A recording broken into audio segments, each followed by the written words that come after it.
जैसलमेर में शिव विधायक रविंद्र सिंह भाटी पर जजनियाली थाने में मामला दर्ज हुआ।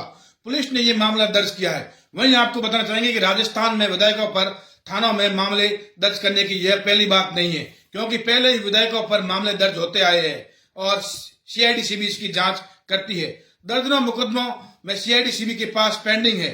सरकार बदलती है और उन मुकदमों को आगे लाती है और कार्रवाई करती है। आज मीडिया में बार बार यही दिखाया जा रहा है कि जैसलमेर में अरुण गोचर भूमि को बचाने की पैरवी कर रहे शिव विधायक पर मामला दर्ज हो गया है। मामले उन पर दर्ज होते हैं जो सच्चाई की पैरवी करते हैं, चाहे भाटी हो, चाहे हम खुद हो या चाहे आप खुद हो। सच्चाई की राह चलने वाला वो सच ही रहता है, क्योंकि सच बड़ा कड़वा होता है। कभी किसी नेता या प्रशासनिक अधिकारी या सरकारी कर्मचारी की सीडी वायरल होती है या कोई नेता किसी सरकारी कर्मचारी को थप्पड़ लगा देता है, मगर यहाँ मामला ऐसा नहीं है। मामला पूर्वजों द्वारा सुरक्षित रखी गई जमीन को बचाने का है, मान मर्यादाओं को बचाने का है। और हुआ आज ऐसा ही कि मल्टीनेशनल कंपनी के पास कानून के अलावा कोई रास्ता नहीं था और उन्हें लगता था कि कानून का सहारा लेंगे यह एक इजी रास्ता होगा, और हमेशा ऐसा ही होता है। ऐसे मामलों में अधिकांश प्रशासनिक अधिकारी सिस्टम के साथ रहते हैं और न्याय संगत कानूनी कार्रवाई भी करते हैं।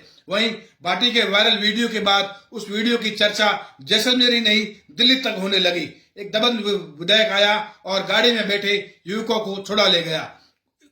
पूरे मामले को लेकर क्या यह पॉलिटिक्स मामला लगता नजर आता है या कोई एक जाल सा नजर आता है, क्योंकि हम किसी की पैरवी भी करेंगे और लड़ेंगे तो मामले दर्ज होंगे, स्वाभाविक बात है। और घरों में दुबके और अंधेरे में अगर अंधेरे के आगोश में रहेंगे और अंधेरे को देखकर लोग भी कहते हैं कि यह मेरा साथ चल रहा है, मगर उससे यह भी मालूम होता है कि यह एक परछाई है, उसका जीवन इस परछाई के साथ नहीं चल सकता। मगर उसे यह नहीं मालूम होता है कि यह परछाई है, यह परछाई मेरे साथ चल रही है, मैं काबिलियत हो चुका हूं, मगर उसे यह नहीं मालूम होता कि वो अंधेरा है और उनका जीवन लोगों की क्रिटिसाई और बुराई में करने में लग जाता है। मगर क्रांति के समय अपनी मजबूती के साथ बात रखने की बजाय समय आगे नहीं बढ़ा पाता, वो एक दिन अकेला ही रह जाता है। उसे यह नहीं मालूम चलता कि मैं अकेला रह गया हूं और अकेला ही आया था और अकेला ही जाऊंगा। मुझे लास्ट मार्ग पहुंचाने वाला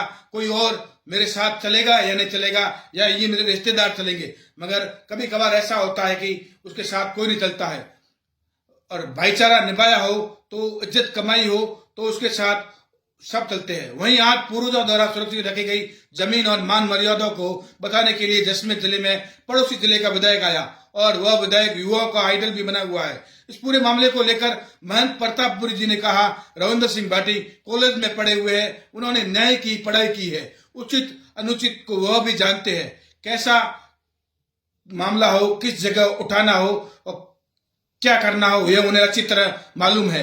कानून के दायरे में रहेंगे तो अच्छा होता है, कानून के दायरे में अगर तोड़ेंगे तो थोड़ी सी समस्या उत्पन्न होती है। बाकी उस संबंध में मैं कोई टिक्का टिप्पणी नहीं करना चाहता। समस्या का समाधान करते हुए कानून की पालना करनी चाहिए, ना कि एक और समस्या उत्पन्न करनी चाहिए। ओरन और गोचर के लिए हम सब लोग लगे हुए हैं और हमें इसे राजनीतिक लाभ नहीं लेंगे। पुरखों की जो छोड़ी गई ओरन गोचर की जो जमीन है उसे राजस्व रिकॉर्ड में दर्ज करा के रहेंगे। वहीं आपको बताएंगे कि पुलिस ने जो मामला दर्ज किया है, हमारी स्क्रीन पर देख सकते होंगे, उसकी एफआईआर दर्ज है। एफआईआर में जो बातें बताई गई है, आपने देखा होगा कि मामले तो हर किसी के ऊपर दर्ज हो जाते हैं, उस मामलों में मनगढ़ंत बातें बताई जाती है, मगर जो सच्चाई होती है वो आखिर सच सामने आ ही जाता है। अब मौके के जो गवाह होंगे, मौके के जो साक्ष्य होंगे वही बता देंगे। मगर उस वीडियो में यही लग रहा है कि रविंद्र सिंह भाटी दो युवकों को गाड़ी से नीचे उतरवा रहे हैं। थाना अधिकारी कह रहे हैं कि यह हमने मामला दर्ज नहीं किया है, हमने कोई एफआईआर दर्ज नहीं की है, हमने इन्हें लेकर जा रहे थे। तब भाटी कहते हैं कि ये लोकतांत्रिक तरीके से अपना विरोध दर्ज करें, नीचे आ जाओ, और उन्हें लेकर आगे जाते हैं और वहां विरोध प्रदर्शन जारी रहता है। इस पूरे घटनाक्रम को लेकर जैसलमेर जिला कलेक्टर उन्हें वार्ता के लिए बुलाते हैं और वो जिला कलेक्टर कार्यालय में वार्ता के लिए आते हैं। वार्ता भी होती है मगर वो वार्ता सफल नहीं होती। वो सफल इसलिए नहीं होती है क्योंकि रविंद्र सिंह भाटी कहते हैं जो भी लेंगे लिखित में लेंगे, साफ शब्दों में कहते हैं। वो जिला कलेक्टर हो या प्रशासनिक अधिकारी हो, उनके जो शब्द थे वो नागुजार गुजरे और उसके बाद रविंद्र सिंह भाटी मीडिया से भी रूबरू हुए, उन्होंने अपनी बात मीडिया को भी कही। इस मामले को लेकर रविंद्र सिंह भाटी क्या कहते हैं वही आपको सुनाते हैं। रविंद्र सिंह भाटी ने क्या कहा है, मगर आज उनसे जो वार्ता हुई है उन वार्ता में उन्होंने कहा है, मगर हम उन वार्ता को आपको संक्षिप्त में उन वार्ता को बताएंगे कि भाटी ने क्या कहा। वह इस मामले को लेकर शिव विधायक रविंद्र सिंह भाटी सहित 3 पर जैसलमेर के जंजियाली थाने में एफआईआर दर्ज होने के बाद रविंद्र सिंह भाटी ने प्रशासनिक मुकदमों के जोर पर, और रविंद्र सिंह भाटी ने कहा प्रशासन मुकदमों के जोर पर जनता की आवाज को दबाने का प्रयास कर रही है। मैं 2 टूक शब्दों में जवाब देना चाहूंगा कि इस तरीके से जनता न दबी है, न झुकी है, न झुकेगी। और रही बात दूसरी, आपने सीआईडी इस मामले को लेकर जांच कर रही है, सीआईडी इस चीज की भी जांच करे कि उन 2 युवकों को और 2 लड़कों को किसने डिटेन किया गया था, आखिर उनका कसूर क्या था।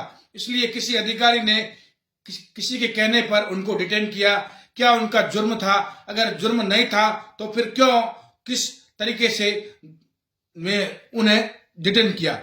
जब मैं वहां था तो जो वहां खड़े अधिकारियों से बात हुई, उन्होंने कहा कि साहब हमने गिरफ्तार नहीं किया है। तो जब आपने गिरफ्तार नहीं किया है तो आप जबरदस्ती किसी गाड़ी में यूं बिठा रहे हो, तो साहब लोकतांत्रिक व्यवस्था में बैठे हैं और आप इस तरीके से किसी को अरेस्ट नहीं कर सकते। जनता पर और किसी भी लोगों पर आप इस तरीके से दबाव नहीं बना सकते। जाहिर सी बात है उन्होंने भय पैदा करने के लिए यह किया है और प्रशासन ने कहा कि मैंने इनको गिरफ्तार नहीं किया। तो मैंने कहा गिरफ्तार नहीं किया तो आप इन्हें फ्री कर दो, फिर फ्री कर दिया। उसके 48 घंटे बाद इन्होंने एफआईआर दर्ज की और अहमदाबाद और जयपुर बैठे बड़े बड़े लोगों को, पेट वाले लोगों के इशारों पर जब प्रशासन जब उनकी कठपुतली बन के रह जाती है तो उनके कहने पर यह मुकदमा दर्ज हुआ है। उनको लगता था कि मुकदमा दर्ज करने के बाद यह कुछ कर लेंगे या कुछ हम कर लेंगे, इनकी आवाज को हम दबा देंगे।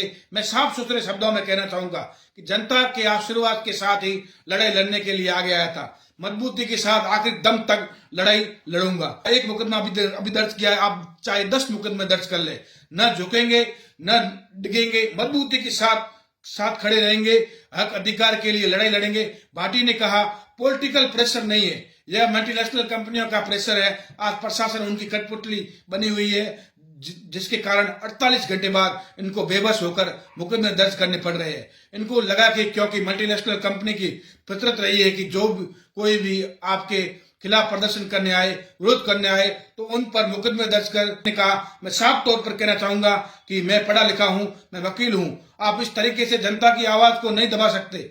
साथ ही कहा जनता ने मुझे वोट के रूप में आशीर्वाद दिया है और उन्होंने इसलिए दिया है कि मजबूती के साथ उनके साथ में उनकी बात में रख पाऊंगा।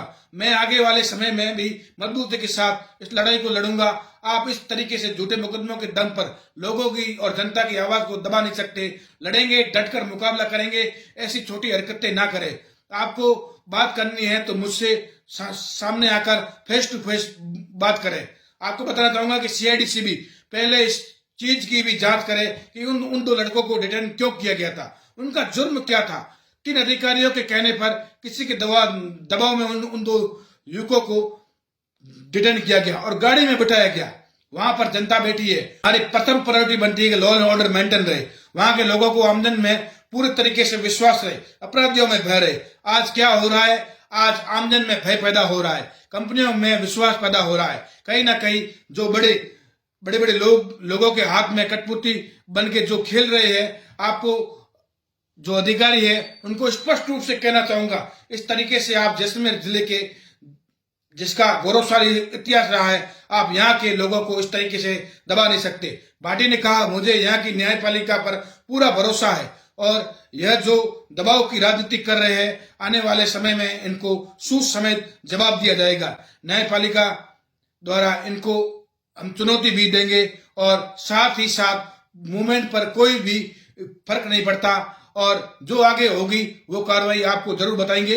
इसलिए आपने ये पूरा वीडियो देखा, आपको क्या लगा भाटी के शब्दों का, महंत प्रतापपुरी के शब्दों का और जो अलग अलग प्रतिक्रिया आ रही है उन शब्दों का, आप इस कमेंट बॉक्स में इस पूरी बात को आप जरूर बताएं कि आपको ये वीडियो में हमने इस बात समझाई, ये आपको कैसी लगी।